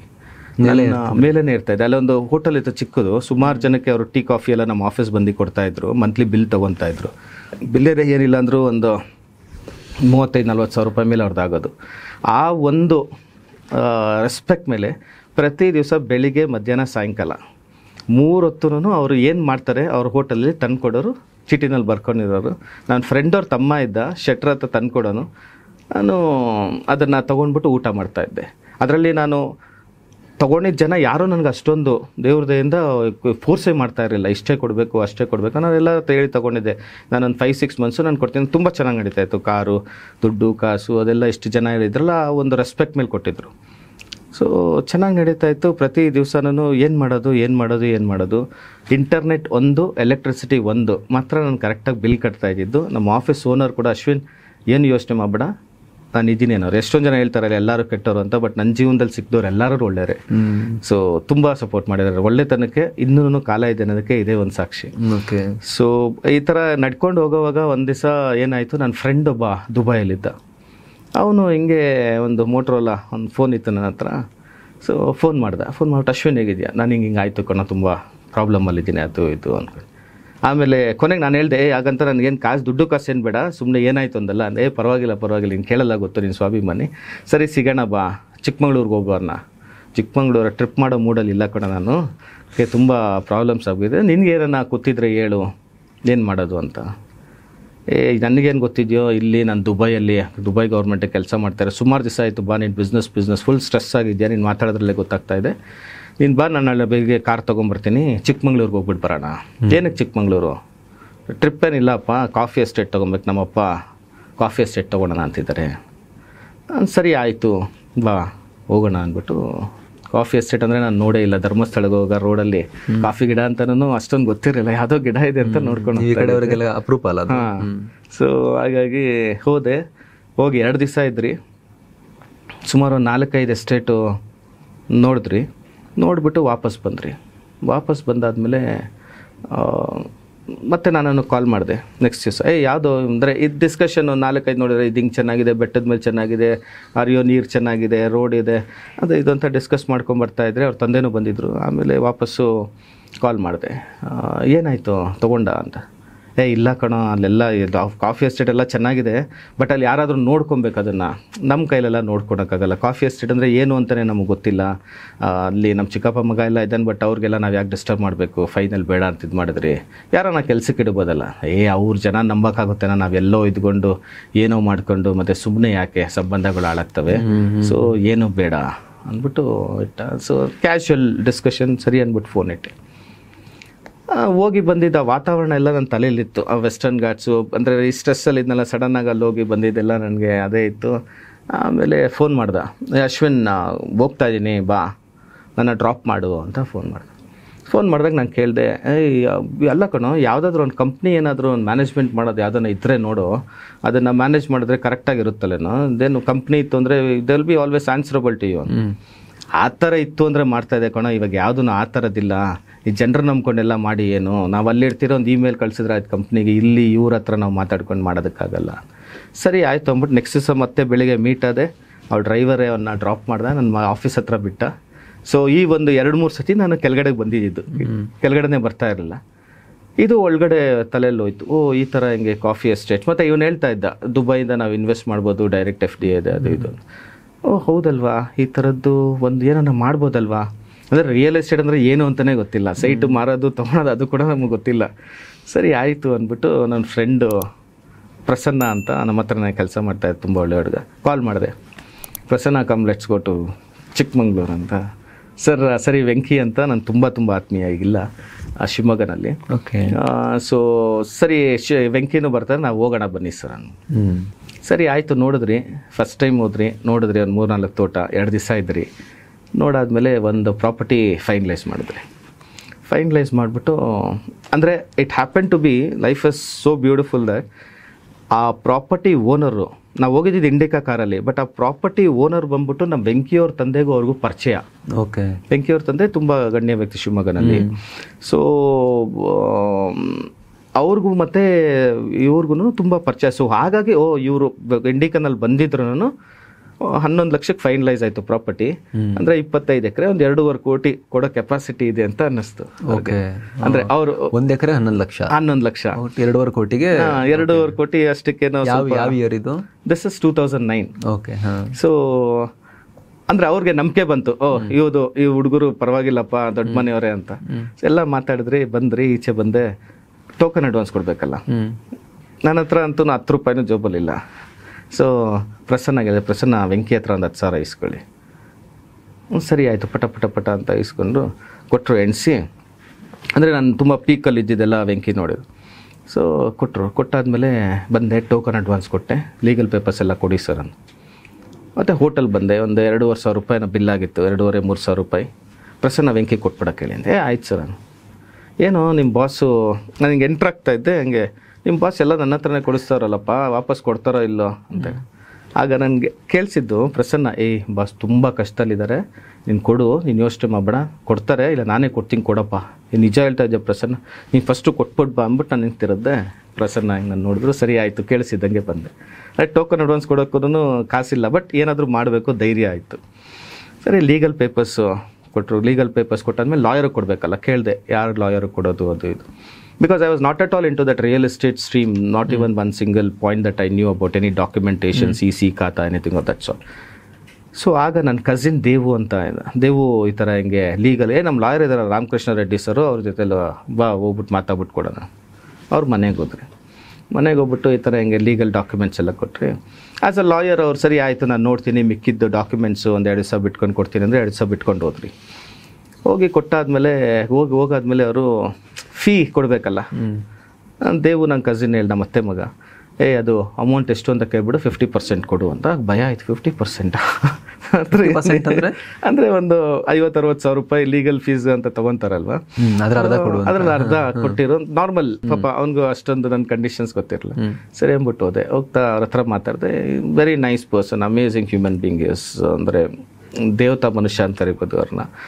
ಸೊ ಹಿಂಗೆ ಮಾತಾಡ್ತಾ ಅಶ್ವಿನಿ ಇದು ಎಷ್ಟು ಸರ್, ಇಷ್ಟು 2.25 ಕೋಟಿ, ಎಷ್ಟು ಅಡ್ವಾನ್ಸ್ ಕೊಡಬೇಕು ಸರ್? ಒಂದು 50 ಲಕ್ಷ ಅಂದರೆ 75 ಲಕ್ಷ ಕೊಡಬೇಕು ಅಡ್ವಾನ್ಸು. ಹೌದಾ, ಸರಿ, ಅಮೌಂಟ್ ಎಲ್ಲ ಅರೇಂಜ್ ಆಗಿದ್ದಿಲ್ಲ ಅಂದರು. ಸರ್ ಅದೇ ನಿಮ್ಮನ್ನು ಕೇಳಬೇಕು ಅಂತ ಬಂದೆ ಸರ್. ದೇವು ನನ್ನ ಮುಖ ನೋಡಿದ ಶಾಕು. ಅಂದರೆ ಅವ್ರಿಗೆಲ್ಲ ತುಂಬ ದೊಡ್ಡ ವ್ಯಕ್ತಿಗಳೆಲ್ಲ ಅವ್ರಿಗೆಲ್ಲ ಗೊತ್ತಿದ್ರು. ಸರ್ ನನಗೆ ಯಾರ ಹತ್ರನ ಸಾಲ ಕೊಡಿಸಿ, ನನಗೆ 50 ಲಕ್ಷ ಅಂದರೆ 3ನೇ ಸತಿ ಏನೋ ನನ್ನ ಸಿಗ್ತಾ ಇದ್ದಾರೆ, ನನ್ನ ಬಗ್ಗೆ ಅಷ್ಟೊಂದು ಗೊತ್ತಿಲ್ಲ. But he use to tell, ನಿಂಗೆ ಧೈರ್ಯ ಜಾಸ್ತಿ ಇದೆ, ಸ್ವಲ್ಪ ಹುಷಾರು ಸರ್, ನನಗೆ ಕಾಸು ಕೊಡಿಸಿ, ಇಂಟ್ರೆಸ್ಟಿಗೆ ಕಾಸು ಕೊಡಿಸಿ ಯಾರ ಹತ್ರ. ಹೌದಾ, ಏನಿದೆ, ಯಾರ ಹತ್ರನ ಕೇಳಿ ನೋಡ್ತೀನಿ, ಏನು ಕೊಡ್ತೀವಿ ಸರ್? ಈ ಪ್ರಾಪರ್ಟಿ ತೊಗೊತಾ ಇದ್ದೀರಲ್ಲ, ಇದನ್ನು ಪ್ರಾಪರ್ಟಿ ನೀನು ಇನ್ನೂ ತೊಗೊಂಡಿಲ್ಲ, ನೀನೇ ಒಂದು ಎಕ್ಸ್ಪೆರಿಮೆಂಟ್ ಮಾಡೋಕ್ಕೆ ಹೋಗ್ತಾ ಇದೆಯಾ, ಅದನ್ನು ನಂಬಿ ಯಾರಪ್ಪ ನಿಂಗೆ 50 ಲಕ್ಷ ಕೊಡ್ತಾರೆ ಸರ್? ನೋಡಿ ಸರ್. ಆಮೇಲೆ ಒಂದು 3-4 ದಿವಸ ಹೋಗಿ ಶುರು ಹಚ್ಕೊಂಡೆ. ಸರ್ ಅವ್ರಿಗೆ ಹಿಂಸೆ ಆಗ್ತಾಯಿತ್ತು, ಯಾರು ಇವನು ಕಾಸು ಅಂತ ಹಿಂಗೆ ಬರ್ತಾನೆ ಅಂತ ಪಾಪ ಏನು ಹೇಳ್ತಾ ಇರಲಿಲ್ಲ. ಆಮೇಲೆ ಕರ್ಕೊಂಡೋದೆ. ಸರ್ ಬನ್ನಿ ನಾನು ತೋರಿಸ್ತೀನಿ ಚಿಕ್ಕಮಂಗ್ಳೂರು ಪ್ರಾಪರ್ಟಿ ಇದು. ಸರಿ ಆಯಿತು ಅಂದ್ಬಿಟ್ಟು ಬಂದರು. ಬಂದಾದಮೇಲೆ ಎಲ್ಲ ನೋಡಿದ್ರು, ನಿನ್ನ ಹತ್ರ ಎಲ್ಲ ಐಡಿಯಾ ಚೆನ್ನಾಗಿದೆ, ನಿಮ್ಗೆ ಬುದ್ಧಿ ಇದೆ, ಎಲ್ಲ ಇದೆ, ಕಾಸು ಮಾರ್ಕೆಟಲ್ಲಿ ಕೊಡ್ತಾರೆ, ಬಟ್ ನೀನು ಏನನ್ನ ಒಂದು ಆಧಾರ ಕೊಡಬೇಕಲ್ವಾ? ಏನಿದೆ ಸರ್ ನನ್ನ ಹತ್ರ? ನಮ್ಮ ಮನೆ ಇದೆ, ಬಟ್ ಅದು ನಮ್ಮ ತಂದೆ ತಾಯಿನಲ್ಲಿದೆ, ಅದಕ್ಕೆ ಅದೇನೋ ಖಾತೆ, ಅದೇನೋ ಟ್ಯಾಕ್ಸು, ಅದೆಲ್ಲ ನನಗೆ ಗೊತ್ತಿಲ್ಲ, ಪೇಪರ್ಸೂ ಎಲ್ಲಿದೆ ನನಗೆ ಗೊತ್ತಿಲ್ಲ, ಏನನ್ನ ಮಾಡಿ ಸರ್. ಅದೇನಾಯ್ತೋ ಗೊತ್ತಿಲ್ಲ ಅವ್ರಿಗೆ. ಅದು ಯಾವ ಥರ ನನ್ನ ಮೇಲೆ ನಂಬಿಕೆ ಬಂತು ಅಂದರೆ, ನಮ್ಮ ತಾಯಿ ಹೇಳೋರು, ನಿನಗೆ ಯಾರೂ ಇಲ್ಲ ಅಂದಾಗ ದೇವರೇ ಕೆಳಗಡೆಗೆ ಬರ್ತಾರೆ ಅಂತ. ಇವರೆಲ್ಲ ನಂಗೆ ದೇವ್ರ ರೂಪದಲ್ಲಿ ಬಂದವರು. ಸರಿ ಆಯಿತು ನಾನು ಕೊಡ್ತೀನಿ, ಮಾಡು, ಬಟ್ ಹುಷಾರು ಅಂತ ಹೇಳಿದ್ರು. ಅದಾಗಾದ್ಮೇಲೆ ಅದು ತೊಗೊಳ್ಬೇಕಾಗಿದ್ದ ಪ್ರಾಪರ್ಟಿ ಬೇರೆಯವ್ರಿಗೆ ಮಾರ್ಬಿಟ್ಟಿದ್ರು. ಈ ಟ್ರಾನ್ಸಾಕ್ಷನಲ್ಲಿ ನಮ್ದು ಒಂದು 3 ತಿಂಗಳು ಕರೆದಿತ್ತು. ಅವರೊಂದು ದಿವಸ ನನಗೆ ಕಾಲ್ ಮಾಡಿ, ಅಶ್ವಿನ್ ಈ ಥರ ಹಿಂಗೆ ತುಂಬ ಡಿಲೇ ಮಾಡ್ತಾ ಇದ್ದೀರಾ ಅಂತ. ಈ ಪ್ರಾಸೆಸ್ಸಲ್ಲಿ ನಾವು ಒಂದು ಆನ್ಲೈನಲ್ಲಿ ನಾನು ಆಗ ಮ್ಯಾಜಿಕ್ ಬ್ರೇಕ್ಸು 99 acres ಎಲ್ಲ ಇತ್ತು, ಅದ್ರಲ್ಲಿ ಸ್ವಲ್ಪ ಪ್ರಮೋಷನ್ಸ್ ಮಾಡ್ತಾ ಇದ್ದೆ. ಅದ್ರಲ್ಲಿ ಪ್ರಮೋಷನ್ಸ್ ಮಾಡ್ಕೊಂಡು ಒಂದು 6 ಜನ ಕಸ್ಟಮರ್ಸ್ ನನಗೆ ಸಿಕ್ಕಿದ್ರು. ಹೌದು ನಾನು ತಗೊಳ್ತೀನಿ ಅಂತ. ನಮ್ಮ ಜಾಗಕ್ಕೆ ಚಿಕ್ಕಮಂಗ್ಳೂರ್ನ ಜಾಗಕ್ಕೆ ಯಾರೂ ನೋಡಿಲ್ಲ, ಬಟ್ ಎಲ್ಲ ಸೇಲ್ ಕಂಪ್ಲೀಟ್ ಆಗಿಲ್ಲ. ಇಲ್ಲ, ನಾವು ತಗೊಂಡೇ ಇಲ್ಲ ಪ್ರಾಪರ್ಟಿ. ನಾವು ಈ ತರ ಚಿಕ್ಕಮಂಗ್ಳೂರಲ್ಲಿ ಮಾಡ್ತಾ ಇದ್ದೀರಿ, ತಗೊಳೋದಕ್ಕೆ ಎಕ್ಸ್ಪ್ರೆಷನ್ ಆಫ್ ಇಂಟ್ರೆಸ್ಟ್ ಅಂತ ತೋರಿಸಿದ್ರು. ಹೌದು ನಾವು ಬರ್ತೀರಿ, ಬಂದಾಗ ನೋಡ್ತೀರಿ ಅಂತ. ಒಂದು 6-7 ಕಸ್ಟಮರ್ಸ್ ಮಾಡಿದ್ರು. ಇವರು ಪ್ರಾಪರ್ಟಿ ಕೊಟ್ಬಿಟ್ರು. ಮತ್ತೆ ನಾನು ಚಿಕ್ಕಮಂಗ್ಳೂರ್ಗೆ ಹೋದೆ. ಇದಕ್ಕಿಂತ 1 ಕಿಲೋಮೀಟರ್ ಮುಂಚೆ ಒಂದು 11 ಎಕರೆ ಇತ್ತು. ಕುಮಾರಗಿರಿ ಅಂತ ಒಂದು ಜಾಗ ಇದೆ, ಅಲ್ಲೊಂದು 11 ಎಕರೆ ಇತ್ತು. ಅದನ್ನು ಹೋಗಿ ಮಾತಾಡಿದ್ರಿ. ಸೇಮ್ ಅದೇ ಥರನೇ ಟೋಕನ್ ಅಡ್ವಾನ್ಸ್ ಕೊಟ್ಬಿಟ್ಟು ಲೀಗಲ್ ಪೇಪರ್ಸ್ ಎಲ್ಲ ತಂದುಬಿಟ್ಟು 2-3 ದಿವಸದಲ್ಲೇ ನಮ್ಮ sir Ramakrishna Reddy sir legal ಎಲ್ಲ ರೆಡಿ ಮಾಡಿಬಿಟ್ಟು ಕೊಟ್ಟರು. ಈ ಥರ ಹಿಂಗೆ ಕರೆಕ್ಟಾಗಿದೆ, ಇದನ್ನು ಹೋಗ್ಬೋದು ಅಂತ. ಮತ್ತು ಅವ್ರ ಕಾಸು ರೆಡಿ ಇತ್ತಲ್ವ, ಅದು ಸೇಮ್ 11 ಲಕ್ಷ, ಬಟ್ ಒಂದು 1 ಕೋಟಿ 20 ಲಕ್ಷ ಏನು ಅಷ್ಟೇ. ಅದು ಅಗ್ರಿಮೆಂಟ್ ಮಾಡಿಕೊಂಡು ಆಮೇಲೆ ಸೇಲ್ ಶುರು ಮಾಡಿದ್ರಿ. ನಾವು ಈ 2-3 ತಿಂಗಳು ಮುಂಚೆನೇ ಅಡ್ವರ್ಟೈಸ್ ಮಾಡ್ತಾ ಇರೋದ್ರಿಂದ ನಮಗೆ 10 ಜನ ರೆಡಿ ಇದ್ರು ಕಸ್ಟಮರ್ಸು. ಬಂದು ನೋಡಿ ಇಮಿಡಿಯೇಟಾಗಿ ಅಮೌಂಟ್ ಕೊಟ್ಟರು. ಒಂದು ತಿಂಗಳಲ್ಲೇನೇ ಆಗ 11 ಸ್ಕೆಚ್ ಅಂತೆಲ್ಲ ಅದು ಬೈಫರ್ಕೇಶನ್ ಆಗಬೇಕಾಗಿತ್ತು, ಇಮಿಡಿಯೇಟ್ ಬರೋದು. 2ನೇದು ಎಸ್ಟೇಟೇನಾ? Coffee estate. ನಾನು ಅಗ್ರಿಮೆಂಟ್ ಆಗಾದ್ಮೇಲೆ ನನಗೆ ಗೊತ್ತಾಗಿದ್ದು ಪೆಪ್ಪರ್ ಮೆಣಸು ಅಂತ. ಮೊದಲು ನಾವು ಎಲೆ ಅಡಿಕೆ ಥರ ಅದು ಎಲೆ ಅಂತ ಅಂದ್ಕೊಂಡಿದ್ದೆ. ಸೊ ಜಾಸ್ತಿ ಹೋಗ್ತಾನೆ ಇರಲಿಲ್ಲ ಅಲ್ಲಿ. ಅದೊಂದು ಒಳ್ಳೆ ಪ್ರಾಜೆಕ್ಟ್ ಆಯಿತು. ಅದಾದಮೇಲೆ ನಾವು ಸಕಲೇಶ್ಪುರಕ್ಕೆ ಹೋದ್ರಿ. Sakleshpur is an amazing place, ತುಂಬ ಒಳ್ಳೆಯ ಜನ ಮತ್ತು ಒಳ್ಳೆಯ ಜಾಗಗಳು, ಒಳ್ಳೆಯ ವಾತಾವರಣ ಕೂಡ. ಸೊ ಅಲ್ಲಿ ಒಂದು ಪ್ರಾಜೆಕ್ಟ್ ನಾವು ಶುರು ಮಾಡಿದ್ರಿ. ಒಂದು ಜಾಗದಲ್ಲಿ ಒಂದು 9 ಎಕರೆ ತೊಗೊಂಡು ಶುರು ಮಾಡಿದ್ರಿ. ಸೊ ಶುರು ಮಾಡಿ ಅಲ್ಲಿ ತುಂಬ ಚೆನ್ನಾಗಾಯ್ತು. ಅಂದರೆ ಇನ್ ಸೇ ಅಬೌಟ್ 1 ವರ್ಷದಲ್ಲಿ ನಾನು ಸಾಲ ಎಲ್ಲ ತೀರಿಸ್ಬಿಟ್ಟೆ. ನಾನು 48 ಲಕ್ಷ ಏನಿತ್ತು ಎಲ್ಲ ತೀರಿಸ್ಬಿಟ್ಟೆ. ಅದಾಗಾದ್ಮೇಲೆ ಇದರಲ್ಲಿ ದುಡ್ಡಿದೆ ಅಂದ್ಬಿಟ್ಟು ಅದೇ ಒಳ್ಳೆ ಇದಿದೆ ಅಂದ್ಬಿಟ್ಟು then we built that business model that ನೀವು ನಮ್ಮ ಹತ್ರ ಕಾಫಿ ಎಸ್ಟೇಟ್ ತೊಗೊಂಡಾದ್ಮೇಲೆ ನಾವು ಮ್ಯಾನೇಜ್ಮೆಂಟ್ ಮಾಡ್ತೀರಿ. ಮ್ಯಾನೇಜ್ಮೆಂಟ್ ಮಾಡಿ ಅದಕ್ಕೆ ಏನೇನು ಖರ್ಚು ಬರುತ್ತೆ ಅದೆಲ್ಲ, it's not a fixed expenses, variable ಆಗಿ ಏನೇನು ಖರ್ಚು ಬರುತ್ತೆ ಅದು ನೀವು ಮಾಡಿಬಿಟ್ಟು ಕಾಫಿಯಿಂದ ಏನು ಬರುತ್ತೆ ವಿಲ್ ಶೇರ್ ದ ರೆವಿನ್ಯೂಸ್ ಅಂದ್ಬಿಟ್ಟು ಆ ಥರ. ಅಥವಾ ನೀವು ಫಾರ್ಮ್ ಹೌಸಲ್ಲಿ ಬಿಲ್ಡ್ ಮಾಡಬೇಕು ಅಂದರೂ ನೀವು ಬಿಲ್ಡ್ ಮಾಡ್ಬೋದು, ನಾವು ನೋಡ್ಕೊತಾ ಇರ್ತೀವಿ. ನೀವು ರೆಂಟ್ ಬೇಕಾದರೂ Airbnb ಅದರಿಂದ ನೀವು ಕೊಡ್ಬೋದು, ಅಥವಾ ನಿಮ್ಗೆ ಒಂದು ಹೋಮ್ ಸ್ಟೇ ಥರ ಮಾಡಿ ಕೊಡ್ಬೋದು. ಇಲ್ಲಾಂದರೆ ನಮ್ಗೆ ಯಾರಾದರೂ ಗೆಸ್ಟ್ ಬಂದಾಗ ನಾವು ಕೂಡ ಅದನ್ನು ಇದು ಮಾಡ್ತೀರಿ ಅಂದ್ಬಿಟ್ಟು ಇಟ್ ವರ್ಕ್ಡ್ ಔಟ್. ಬಿಕಾಸ್ ಆ ಟೈಮಲ್ಲಿ ಇವರು ಮೊನೊಪೊಲಿ ಇನ್ ದ ಮಾರ್ಕೆಟ್ 2009 ಯಾರೋ ಒಂದು ಕಾನ್ಸೆಪ್ಟ್ ಏನೇ ಇರಲಿಲ್ಲ. ಓಕೆ ಸಿಂಗಲ್ ಪ್ಲೇಯರ್ ಕಸ್ಟಮರ್ಸ್ ಬಂದಾಗೂ ಹೇಳೋರು. ಆಗ ತುಂಬ ಕ್ವಶನ್ಸ್ ಬರ್ತಾ ಇತ್ತು, ಅಶ್ವಿನ್ ನೀನು ಇವಾಗ ಮಾಡ್ತಾ ಇದೆಯಪ್ಪ, ನೀನು ಯಂಗ್ಸ್ಟರು, ನಾಳೆ ದಿವಸ ನೀನು ಇದನ್ನು ಮಾಡೋದಿಲ್ಲ ಬೇರೆ ಮಾಡ್ತೀನಿ ಅಂತ ಹೋದೆ, ಓಕೆ, ಅಥವಾ ಏನೋ ಬೇರೆ ಪ್ರಾಫಿಟಬಲ್ ಬಿಸ್ನೆಸ್ ಅನ್ನ, ನಮಗೆ ಕಾಫಿ ಬಗ್ಗೆ ಗಂಧ ಕೂಡ ಗೊತ್ತಿಲ್ಲ, ನಾವು ಬಂದು ಏನು ಮಾಡೋದು ಅಂತ ಇದ್ರು. Today nobody as that question because it's already 15 years. But in case ಈಗ ಮ್ಯಾನೇಜ್ ಫಾರ್ಮ್ ಲ್ಯಾಂಡಲ್ಲಿ ಈ ಮ್ಯಾನೇಜ್ ಮಾಡ್ತಿರೋ ಕಂಪನಿಯಲ್ಲಿ ಇಲ್ಲ, ಅದು ಶಟ್ ಡೌನ್ ಆಯಿತು ಅಂದ್ರೂ ಕೂಡ ಓನರ್ಶಿಪ್ ಯಾರು ತಗೊಂಡಿರ್ತಾರೆ ಅವ್ರ ಹೆಸರಿಗೆ ಇರುತ್ತೆ. ಹೌದು, ಓನರ್ಶಿಪ್ ಇರುತ್ತೆ. ಬಟ್ ಇದೆಲ್ಲ ಕ್ರಾಪ್ ಅಲ್ವಾ, ಬೆಳೆಯಕ್ಕೆ ಬರಲ್ಲ, ಬೆಳೆಯೋದಕ್ಕೆ ಬರ್ದಿದ್ದ ಇದ್ದಾಗ ಬೇರೆಯವ್ರ ಕೈಲಿ ಕೊಟ್ಟಾಗ ಏನಾಗ್ಬೋದು, ಅಥವಾ ಅದು ಕಾಫಿ ಮೇಂಟೆನೆನ್ಸ್ ಕಡಿಮೆ ಆದ್ಮೇಲೆ ಆ ಲ್ಯಾಂಡ್ ವ್ಯಾಲ್ಯೂ ಸ್ವಲ್ಪ ಕಡಿಮೆ ಆಗ್ಬಿಡುತ್ತೆ. ಇವತ್ತಿಗೂ ಅದು ಡೇ 1 ಇಂದ ತಗೊಂಡಿರೋದೆಲ್ಲ ನೀವೇ ಮ್ಯಾನೇಜ್ ಮಾಡ್ತಿದ್ದೀವಿ? ಇವಾಗ ನಾವೇ ಮ್ಯಾನೇಜ್ ಮಾಡ್ತಾ ಇದ್ದೀವಿ. ಓಕೆ, ಮತ್ತೆ ಒಂದು ಖುಷಿಯಾಗಿ ಏನಂದ್ರೆ ಅವೆಲ್ಲ ಒಂದು 5 ಸ್ಟಾರಸ್ ಬೆಳೆದಿದ್ದಾವೆ. ಸೊ ಲಾಸ್ಟ್ ಒಂದು 10 years ಮುಂಚೆ ತಗೊಂಡಿರೋವೆಲ್ಲ 3-4 ಅಪ್ರಿಸಿಯೇಷನ್ ಆಗಿದೆ. 2005 ಅಲ್ಲಿ ನಾವು ಟೆಲಿಕಾಂ ಸರ್ವಿಸಸ್ ಅಂತ ಪ್ರೊಪ್ರೈಟರಿ ಕನ್ಸರ್ನ್ ಕಂಪ್ನಿ DVG ರೋಡಲ್ಲಿ ಸ್ಟಾರ್ಟ್ ಮಾಡಿದ್ರಿ. ಮತ್ತೆ 2009 ಅಲ್ಲಿ ನಾವು ವೈಬ್ಸ್ ಎಸ್ಟೇಟ್ಸ್ ಅಂತ ಸ್ಟಾರ್ಟ್ ಮಾಡಿದ್ರಿ. Since the last 4 years it's a private limited company. ನಾವು ವಿಜಯಲಕ್ಷ್ಮಿ ಅರಸ್ ಅಂತ ನಮ್ಮ ಜೊತೆನಲ್ಲೇ ಸಿನ್ಸ್ 2009 ಅವರು ನಮ್ಮ ಜೊತೆನಲ್ಲೇ ನಾವು ಅವರು ಜೊತೆಲಿ ಕೆಲಸ ಮಾಡ್ತಾ ಇದ್ರಿ. So she is also one of the directors. So ಆಗಿಂದ ಇವಾಗವರೆಗೂ ಎವ್ರಿ ಸಿಂಗಲ್ ಮೂಮೆಂಟ್ಸ್ ನಾವೆಲ್ಲ ಅಪ್ಸು ನೋಡಿದ್ದೀರಿ, ಡೌನ್ಸ್ ನೋಡಿದ್ದೀನಿ, and she is always there with us. ಮತ್ತು ನಮ್ಮ ಜೊತೆನಲ್ಲಿ ಒಂದು 7-8 ಜನ ಒಂದು 15 ವರ್ಷ 16 ವರ್ಷದಿಂದ ಕೆಲಸ ಮಾಡಿರೋಲ್ಲ. ಹರಿಪ್ರಸಾದ್ ಅಂತ ಒಂದು 18 ವರ್ಷದಿಂದ ಅವರು 2005 ಇಂದ ಕೆಲಸ ಮಾಡ್ಕೊಂಬರ್ತಾ ಇದ್ದಾರೆ. Is done what ever that he can do. So with a proper team, okay, we can achieve a lot of things ಅನ್ನೋದು ನನ್ನ ಒಂದು ಕಾನ್ಫಿಡೆನ್ಸ್. ಕಾಫಿ ಎಲ್ಲ ಬೆಳೆ ಬರುತ್ತಲ್ಲ, ಅದ್ರದ್ದು ಹೇಗೆ ಪ್ರಾಫಿಟ್ ಶೇರಿಂಗ್ ಹೇಗೆ? ಟೋಟಲ್ ಏನು ಎಕ್ಸ್ಪೆನ್ಸಸ್ ಇದೆ ಅದು ನಾವು ಕಸ್ಟಮರ್ಸ್ ಏನೋ ಇರಲಿ. ಸೊ ಟೋಟಲ್ ಎಕ್ಸ್ಪೆನ್ಸಸ್ ಏನಿದೆ ನಾವು ಕಸ್ಟಮರ್ಸ್ ಹತ್ರ ತಗೊಂಡು, ಫಾರ್ ಎಕ್ಸಾಂಪಲ್ 1 acre ಕಾಫಿ ಎಸ್ಟೇಟ್ಗೆ ಏನಾದರೂ ನಾವು ಮೀಡಿಯಂ ಮ್ಯಾನೇಜ್ ಮಾಡಿದ್ರು at least about some 55,000 to 60,000 rupees ಏನಿದೆ ಅದನ್ನು ನಾವು ಕಸ್ಟಮರ್ಸ್ ಹತ್ರ ತೊಗೊತೀರಿ. ಅದರಿಂದ ರೆವಿನ್ಯೂ ಏನು ಬರುತ್ತೆ ಅದನ್ನು 60% ಕಸ್ಟಮರ್ ಕೊಡ್ತೀರಿ, 40% ನಾವು ಇಟ್ಕೊತೀರಿ. ಅದು ಡಿಫ್ರೆಂಟ್ ಪೊಮಗ್ರಾನೇಟಲ್ಲೇ ಬೇರೆ ಬರುತ್ತೆ, ಇದರಲ್ಲಿ ನಮ್ಮ ಕಾಫಿನಲ್ಲಿ ಅರೇಬಿಕಾನಲ್ಲಿ ಬೇರೆ ಬರುತ್ತೆ, ರೋಬಸ್ಟನಲ್ಲಿ ಬೇರೆ ಬರುತ್ತೆ. ರಫ್ ಎಸ್ಟಿಮೇಷನ್ ಕಾಫಿಲಿ 1 ಎಕರೆಗೆ ಎಷ್ಟು ಬರುತ್ತೆ ಈವಾಗಿನ ಲೆಕ್ಕದಲ್ಲಿ? ಈಗಿನ ಲೆಕ್ಕದಲ್ಲಿ ನಮಗೆ ಅಟ್ಲೀಸ್ಟ್ ಮಿನಿಮಮ್ 1.25 ಲಕ್ಷ ಬರುತ್ತೆ ಒಳ್ಳೆ ಕಾಫಿ ಎಸ್ಟೇಟಲ್ಲಿ. ಈಗ ಕಾಫಿ ಪ್ರೈಸಸ್ ಲಾಸ್ಟ್ 2 years ಇಂದ ಪೀಕಲ್ಲಿದೆ. ಈ ವರ್ಷನೂ ತುಂಬಾ ಚೆನ್ನಾಗಿತ್ತು. ಸೊ ಹಾಗಾಗಿ ಆ ಪ್ರೈಸಸ್ ಬರುತ್ತೆ. ಸೊ ನಾವು ತುಂಬಾ ಪ್ರಿಸಿಷನ್ ಫಾರ್ಮಿಂಗ್ ಅಂತ ಮಾಡೋದಕ್ಕೆ ಹೋಗೋದಿಲ್ಲ. Okay, normal management. ಏನಕ್ಕೆ ನಮ್ಮ ಹತ್ರ ತಗೊಂಡು ಕಸ್ಟಮರ್ಸ್ ಬೇಸಿಕಲಿ ಅವರು ಕಾಫಿಯಿಂದ ರೆವಿನ್ಯೂ ಬರಬೇಕು ಅಥವಾ ಪ್ರಾಪರ್ಟಿ ಅಪ್ರೈಸಲ್ ಆಗಲೇಬೇಕು ಅಂತಲ್ಲ. ಅವ್ರು ಬೇಸಿಕಲಿ ನಾವು ಒಂದು ಸುಂದರವಾದ ಮನೆ ಕಟ್ಕೊಂಡು ಅಲ್ಲಿ ವೀಕೆಂಡ್ಸು ಆ ಥರ ಹೋಗ್ಬಿಟ್ಟು ಸ್ಪೆಂಡ್ ಮಾಡಬೇಕು ಅಂತ. ನಾವು 2009 ಕಸ್ಟಮರ್ಸ್ಗೆ ಹೇಳ್ತಾ ಇದ್ರಿ, ಸರ್ ನೀವು ತಿಂಗಳಿಗೊಂದ್ಸತಿ ಸಕಲೇಶ್ಪುರಕ್ಕೆ ಹೋಗ್ಬಿಟ್ಟು ಬರ್ಬೋದು, ಇಟ್ಸ್ ಅ ಬ್ಯೂಟಿಫುಲ್ ಪ್ಲೇಸ್ ಅಂತ. ಈಗ ಎಷ್ಟೊಂದು ಜನ ಸಕಲೇಶ್ಪುರದಲ್ಲೇ ಇದ್ದು, ಚಿಕ್ಕಮಂಗ್ಳೂರಲ್ಲೇ ಇದ್ದು ಒಂದು ದಿವಸ ಬೆಂಗಳೂರು ಬಂದ್ಬಿಟ್ಟು ಹೋಗ್ತಾ ಇದ್ದಾರೆ. ಈಗ ವರ್ಕ್ ಫ್ರಮ್ ಹೋಮ್ ಮತ್ತೆ ಇಂಟರ್ನೆಟ್, ಕೋವಿಡ್ ಆಗಾದ್ಮೇಲೆ ಲಾಟ್ ಆಫ್ ಟ್ರಾನ್ಸ್ಫಾರ್ಮೇಶನ್. ಸೊ ಇದೆಲ್ಲ ಆಗಿ ಸುಮಾರು ಜನ ಅಲ್ಲಿ ಮಾಡಿ ಖುಷಿಯಾಗಿದ್ದಾರೆ. ಓಕೆ, ಇವಾಗ ಟೋಟಲ್ ಆ ಫಸ್ಟಿಗೆ ಚಿಕ್ಕಮಗಳೂರಲ್ಲಿ ಶುರುವಾಗಿರುವಂಥ ನಿಮ್ಮ ಈ ರಿಯಲ್ ಎಸ್ಟೇಟ್ ಬಿಸ್ನೆಸ್ ಈಗ ಗ್ರೋತ್ ಎಲ್ಲಿವರೆಗೆ ಬಂದಿದೆ? ಈಗ ಏನೇನು ಮಾಡ್ತಿದ್ದೀವಿ? ನಾವು ಚಿಕ್ಕಮಂಗ್ಳೂರಲ್ಲಿ ಒಂದು ಪ್ರಾಜೆಕ್ಟ್ ಮಾಡಿದ್ರಿ, ಕುಮಾರಗಿರಿ ಎಸ್ಟೇಟ್ ಅಂತ. ಅದಾಗಾದ್ಮೇಲೆ ನಾವು ಸಕಲೇಶ್ಪುರದಲ್ಲಿ ಒಂದು 9 ತೋಟ ನಾವು ಸೇಲ್ ಮಾಡಿಬಿಟ್ಟು ಮೇಂಟೈನ್ ಮಾಡ್ತಾ ಇದ್ದೀರಿ. ಈ 2018 ಆಗಾದ್ಮೇಲೆ ಲ್ಯಾಂಡ್ ರಿಫಾರ್ಮ್ಸ್ ಆಕ್ಟ್ ಚೇಂಜ್ ಆಯಿತು. 79AB ಅಮೆಂಡ್ಮೆಂಟ್ ಆಗಾದ್ಮೇಲೆ that is a non farmer can also buy agriculture land, okay, and income criteria is also not there. So ಈಗ ಬಂದ್ಬಿಟ್ಟು ನಾವು ನಮ್ಮ ಚಿಕ್ಕಬಳ್ಳಾಪುರದಲ್ಲಿ ಅರೌಂಡ್ 360 acres ಮೇಲೆ ನಾವು ಪ್ರಮೋಟ್ ಮಾಡಿದ್ರಿ. ದಾಳಿಂಬೆ ಮತ್ತು ಸುಮಾರು teak plants. Chikkballapuralli. We have been growing more than 40,000 teak plants in Chikkballapur. So that might be one of the biggest in South India, or I don't know, in the country also. So pomegranate plantation 40,000 ಮರ ನಾವು ಇದು ಮಾಡಿದ್ದೀರಿ. So ಅಲ್ಲಿ ಹೋಗಿ ನೋಡಿದಾಗೇ ಆ ಮರಗಳು ನೋಡಿದಾಗ that is what is our success ಅಂತ ಅನ್ಸುತ್ತೆ.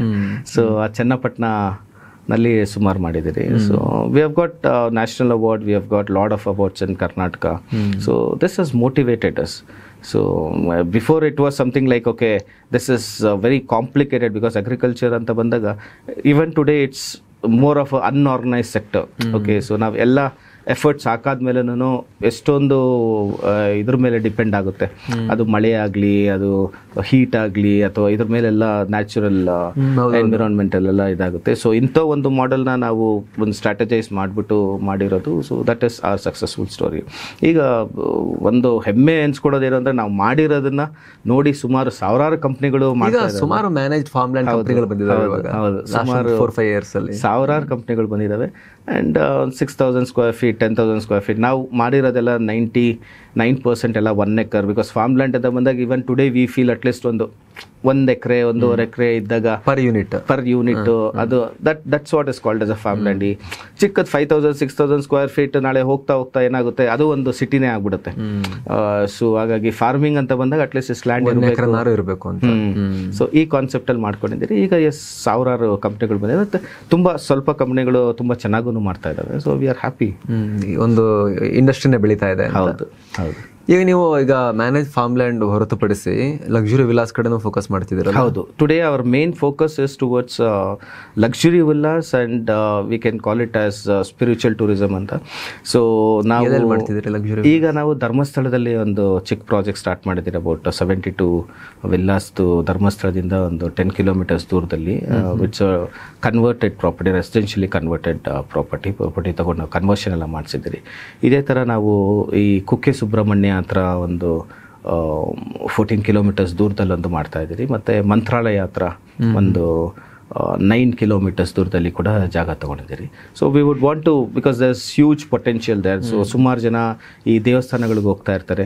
ಇಲ್ಲಿ ಒಂದು ನಮ್ಮದೇ ಆದ ಒಂದು ಜಾಗ ಇರಬೇಕು ಅಂದರೆ, ನಾನಾಗಲಿ ನನ್ನ ಫ್ರೆಂಡ್ಸ್ ರಿಲೇಟಿವ್ಸ್ ಆಗಲಿ, ಅಥವಾ ನನ್ನೊಂದು ವಯಸ್ಸು ಹೋಗಾದ್ಮೇಲೆ ಇಲ್ಲಿ ಹೋಗಿ ಧರ್ಮಕ್ಷೇತ್ರಗಳಲ್ಲಿ ಇರಬೇಕು ಅನ್ನೋದು ಸುಮಾರು ಜನಕ್ಕೆ ಆಸೆ ಇರುತ್ತೆ. ಸೊ ಹಾಗಾಗಿ it's a community living. So ಇಲ್ಲಿ ಒಂದು ವಿಲ್ಲಾ ಮತ್ತು ಟೋಟಲ್ ಸ್ಪಿರಿಚುವಲ್ ಥೀಮಲ್ಲಿ ಮಾಡಿಬಿಟ್ಟು ಅದನ್ನು ನಾವು ಅವರು ಬೈ ಚಾನ್ಸ್ ರೆಂಟ್ ಕೊಡಬೇಕು ಅಂದ್ರೂ we can rent it out through those third parties ಅಂದ್ಬಿಟ್ಟು ಒಂದು ಕಾನ್ಸೆಪ್ಟಲ್ಲಿ ಮಾಡ್ತಾ ಇದ್ದೀವಿ. We are getting extremely good responses for this. Okay. Real estate ಸಿಕ್ಕಾಪಟ್ಟೆ ದುಡ್ಡಿನ ಟರ್ನ್ ಓವರ್ ಆಗುವಂಥ, ಟ್ರಾನ್ಸಾಕ್ಷನ್ ಆಗುವಂಥ ಒಂದು ಸೆಕ್ಟರ್ ಅಂತ ಎಲ್ರಿಗೂ ಗೊತ್ತು. ಅಲ್ಲಿ ದುಡ್ಡಾಗುತ್ತೆ ಅಂತಲೂ ತುಂಬ ಜನಕ್ಕೆ ಗೊತ್ತು. ಆದರೆ ಇದರಲ್ಲಿ 2 ಭಾಗ. ಒಂದು ಸೆಲ್ಲಿಂಗ್, ಬ್ರೋಕರೇಜ್ ಕೆಲಸ ಮಾಡೋದು, ಇನ್ನೊಂದು ಡೆವಲಪಿಂಗ್, ನಿಮ್ಮ ಥರ ಡೆವಲಪರ್ ಕೂಡ ಆಗೋದು. ಸೊ ಈಗ ನಿಮಗೆ ಎಲ್ಲರೂ ನೀವು ಹೇಳಿದ ಹಾಗೆ ಒಳ್ಳೆಯವರ ಸಿಕ್ಕಿದ್ರು, ಎಲ್ಲ ಕಾಲ ಕೂಡಿ ಬಂತು, ನಿಮ್ಮ ಶ್ರಮ ಜೊತೆಗೆ ಆಯಾ ಕಾಲಘಟ್ಟದಲ್ಲಿ ಆಗ್ತಾ ಬಂದಂಥ ಕೆಲವೊಂದಷ್ಟು ಹೇಳಿದ್ರಿ, ನಿಮ್ಮ ಫ್ರೆಂಡ್ ಹತ್ರ ಮಾತಾಡ್ಬೇಕಾದ್ರೆ ಸಡನ್ನಾಗಿ ಐಡಿಯಾ ಹೊಳಿತು, ಈ ಥರ ಆಯಿತು, ಆಗ್ತಾ ಹೋಯಿತು, ದುಡ್ಡು ಹಿಂಗೆ ಅಡ್ಜಸ್ಟ್ ಆಯಿತು ಅಂತ. ಬಟ್ ದುಡ್ಡಿಲ್ಲ, ಕೈಯಲ್ಲಿ ಜಾಸ್ತಿ ದುಡ್ಡಿಲ್ಲ. ಬಟ್ ರಿಯಲ್ ಎಸ್ಟೇಟ್ ಡೆವಲಪರ್ ಆಗಬೇಕು ಅಂತ ಹೇಳಿದ್ರೆ ನಿಮ್ಮ ಥರ ಇನ್ನೊಬ್ಬ ಯಾರೋ ಒಬ್ಬ ಹುಡುಗ, ಯಂಗ್ಸ್ಟರ್ ಅಥವಾ ಹುಡುಗಿ ನಾನು ಬೆಳಿಬೇಕು ಅಂತ ಥಿಂಕ್ ಮಾಡಿದ್ರೆ ಈ ಪಾಡ್ಕಾಸ್ಟ್ ನೋಡಿದ್ಮೇಲೆ ಅವ್ರು ಹೇಗೆ ಹೆಜ್ಜೆ ಇಡ್ಬೋದು?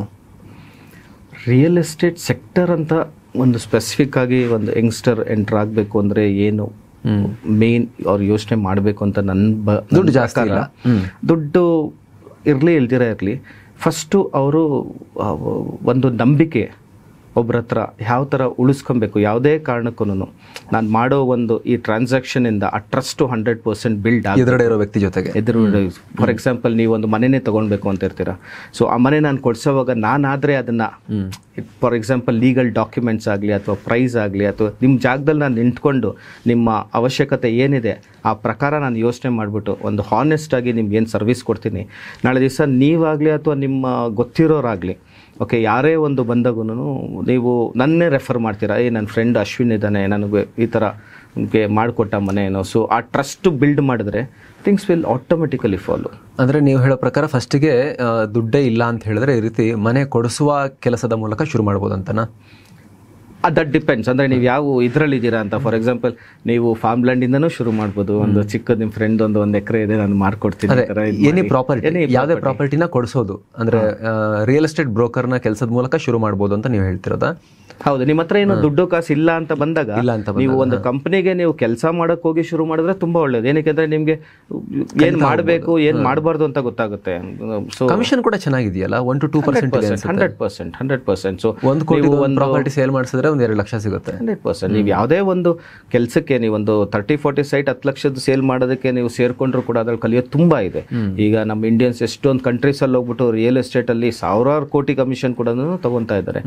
ಸೊ ನೀವೊಂದು ಚಿಕ್ಕದೊಂದು ಕೆಲಸದಿಂದ ಸ್ಟಾರ್ಟ್ ಮಾಡಿದಾಗ ನಿಮಗೆ ಅದು ಯು ಅಂಡರ್ಸ್ಟ್ಯಾಂಡ್ ಕಲಿತಾನೂ ಹೋಗ್ಬೋದು. ಸೊ ನಿಮ್ಗೆ ಆ ಕೆಲಸ ಗೊತ್ತಾಗಾದ್ಮೇಲೆ ಆಮೇಲೆ ಒಂದು ದಿವಸ ನಿಮ್ಗೆ ಕಾನ್ಫಿಡೆನ್ಸ್ ಬಂದಾದ್ಮೇಲೆ ನೀವು ಒಂದು ಚಿಕ್ಕದು ಬೇಕಾದ್ರೆ ನೀವು ಲೋನ್ ತಗೊಂಡು ಕೂಡ ಶುರು ಮಾಡ್ಬೋದು, ಅಥವಾ ಒಂದು ಫ್ರೆಂಡ್ಸು ಫ್ಯಾಮಿಲಿ ಆ ಥರ ನೀವು ತಗೊಂಡು ಕೂಡ ಶುರು ಮಾಡ್ಬೋದು. ಓಕೆ, ಈಗ ಇದೇ ರೀತಿ ನಾನು ಜಾಗ ಕೊಡಿಸ್ತೀನಿ, ಮನೆ ಕೊಡಿಸ್ತೀನಿ, ಈ ರೀತಿ ಒಬ್ಬ ರಿಯಲ್ ಎಸ್ಟೇಟ್ ಬ್ರೋಕರ್ ಆಗಿ ಶುರು ಮಾಡ್ತೀನಿ ಅಂತ ಹೊರಟರು ಕೂಡ ಮೊದಲನೇ ಫ್ಯಾಕ್ಟರ್ ನೀವು ಹೇಳಿದ್ದು ಟ್ರಸ್ಟ್ ಫ್ಯಾಕ್ಟರ್. ನೀವು ಒಬ್ಬರಿಗೆ ಕೊಡಿಸಿದ್ರೆ ಅವರಿಂದ 4 ಜನಕ್ಕೆ ನಿಮ್ಮ ಹೆಸರು ಅವ್ರು ಹೇಳಂಗೆ ನೀವು ಅವ್ರ ಹತ್ರ ವಿಶ್ವಾಸ ಗಳಿಸಬೇಕು ಅಂತ. ಅಲ್ಲಿಂದ ಮುಂದುವರಿಯೋದಾರೆ ಇನ್ನೊಂದು ಸ್ವಲ್ಪ ಏನಾದ್ರು ಕೀ ಪಾಯಿಂಟ್ಸ್, ಇನ್ಪುಟ್ಸ್ ಏನಾದ್ರು ಕೊಡ್ತೀರಾ? Trust is the first factor. Okay, ನಂಬಿಕೆಯಿಂದ ನಿಮಗೆ ಆಟೋಮೆಟಿಕಲಿ ಕಸ್ಟಮರ್ಸ್ ಬರ್ತಾ ಇರ್ತಾರೆ. ಆ್ಯಂಡ್ ನೆಟ್ವರ್ಕಿಂಗ್ ಹೇಗೆ? ನೆಟ್ವರ್ಕಿಂಗ್ ಅಂತ ಬಂದಾಗ ಫಾರ್ ಎಕ್ಸಾಂಪಲ್ ನಾನು ನನ್ನ ಕೆಲಸದಲ್ಲಿ ನಾನು ತುಂಬ ರಿಯಲ್ ಎಸ್ಟೇಟ್ ಏಜೆಂಟ್ಸ್ ಜೊತೆನಲ್ಲೇ ನಾನು ಟಚ್ಚಲ್ಲಿ ಇರ್ತೀನಿ. ಸೊ ಯಾವುದೇ ಒಂದು ರೀಜನಲ್ಲಿ ಫಾರ್ ಎಕ್ಸಾಂಪಲ್ ಚಿಕ್ಕಬಳ್ಳಾಪುರ ಅಂತ ಬಂದಾಗ ಒಳ್ಳೆ ಪ್ರಾಪರ್ಟಿ ಅದನ್ನು ಸೇಲ್ಗಿದೆ ಅಂದಾಗ ಫಸ್ಟ್ ಸರ್ ಈ ಥರ ಹೆಂಗಿದೆ ಅಂತ ಹೇಳ್ತೀವಿ. Because that is my network that I have been building. So other second point, so ಈಗ ಈ ಡಿಜಿಟಲ್ ಮೀಡಿಯಮ್ ಇದೆಯಲ್ಲ ತುಂಬ ಫಾಸ್ಟಾಗಿ ನಡೀತಾ ಇದೆ. ಫಾರ್ ಎಕ್ಸಾಂಪಲ್ ಈಗ ನನಗೆ ನನ್ನ ಫ್ರೆಂಡು ಏನಾದ್ರೂ ಒಂದು ಮನೆ ಏನಾರ ಸೇಲ್ ಮಾಡ್ತಾನೆ ಅಂತ, ಅವನೊಂದು ಸಾಫ್ಟ್ವೇರ್ ಇಂಜಿನಿಯರು ಅವನೊಂದು ಫ್ಲ್ಯಾಟ್ ತೊಗೊಂಡಿದ್ದಾನೆ, ಅದನ್ನು ಕೊಟ್ಬಿಟ್ಟು ಬೇರೆ ಯಾವುದೋ ಒಂದು ಫ್ಲ್ಯಾಟ್ ತೊಗೊಳ್ಬೇಕು ಅಂತ ಹೇಳ್ತಾನೆ ಅಂದ್ಕೊಳ್ಳಿ. ಸೊ ನಾವು things have become very easy. Okay, so he's a very busy person, ಅವ್ರಿಗೆ ಇದು ಮಾಡೋದಕ್ಕಾಗಲ್ಲ. ಬಟ್ ನಾನು ಇದೇ ಹುದ್ದೆನಲ್ಲಿ ಇರೋದ್ರಿಂದ ನಾನು ಈ digital marketing, it might be Facebook ಅಥವಾ ಇನ್ಸ್ಟಾಗ್ರಾಮ್ ಆಡ್ಸ್ ರನ್ ಮಾಡ್ಬೋದು, ಅಥವಾ ಎಷ್ಟೊಂದು ಈ ಪ್ರಾಪರ್ಟಿ ಪೋರ್ಟಲ್ಸ್ ಇದಾವೆ, 99 acres, MagicBricks, fee postings ಆಗಲಿ, ನೋ ಬ್ರೋಕರ್, ಈ ಥರದ್ರಲ್ಲಿ ನಾವು ಅಡ್ವರ್ಟೈಸ್ಮೆಂಟ್ಸ್ ಕೊಡ್ಬೋದು. ಕಡಿಮೆ ಕಾಸಲ್ಲೇ ಆ ಪೋಸ್ಟಿಂಗ್ಸ್ ಮೇಲೆ ಮಾಡ್ಬೋದು ಅಂತ ಕಾಲ್ಸ್ ಬಂದಾಗ ಅವ್ರ ಹತ್ರ ಮಾತಾಡಿ ಅವ್ರ ಹತ್ರ ನಾವು ಕ್ಲೈಂಟ್ ಮಾಡೋ ಕೆಲಸನೆಲ್ಲ ನಾವು ಮಾಡ್ಬೋದು ಮಾಡಿ. So it is not such a very difficult industry altogether. Digital medium has made it very very easy. But know how you project yourself. Okay, so ಇಲ್ಲೇನೋ ಇದೆ ಅಂತ ನಾವು ಸುಮ್ಮನೆ ಕಸ್ಟಮರ್ನ ಕಳಿಸಿ ಅವರು ನೋಡಾದ್ಮೇಲೆ ಇಲ್ಲ ನಾನು ಏನೋ ಅಂದ್ಕೊಂಡಿದ್ದೆ, ಯಾವುದೋ ಫೋಟೋ ನೋಡಿಸಿ ಯಾವುದೋ ಪ್ರಾಪರ್ಟಿ ತೋರಿಸಿ ಅದೆಲ್ಲ ಮಾಡೋದಕ್ಕಿಂತ ಸೊ ಆ್ಯಕ್ಚುಲ್ ಏನಿದೆ ಇದು ಮಾಡಿದ್ರೆ you have a proper industry. Okay, so it is a easy medium. It is not I'm not telling that it is everybody's cup of tea, but if you are focusing towards it and if you, in case you want to grow big, then you can do it. It's not rocket science. Yes, Ashwin Kumar ಅವರೇ, ಇಷ್ಟೊತ್ತು ನೀವು ನಮಗೆ time ಕೊಟ್ರಿ. Detail ಆಗಿ ನಿಮ್ಮ ಜರ್ನಿನ ತಿಳ್ಕೊಂಡಾಗ definitely ತುಂಬ ಜನಕ್ಕೆ ಇದರಿಂದ ಮೋಟಿವೇಶನ್ ಸಿಗುತ್ತೆ. ಯಾವುದು ಎಂಡ್ ಅಲ್ಲ, ಎಲ್ಲದರಲ್ಲೂ ಎಂಡಲ್ಲೂ ಕೂಡ ಆರಂಭ ನಾವು ಕಾಣಬಹುದು ಅನ್ನೋದಕ್ಕೆ ನಿಮ್ಮ ಲೈಫ್ ಸ್ಟೋರಿನೇ ಸಾಕ್ಷಿ. Thank you so much. Thanks a lot, sir. Thanks for that.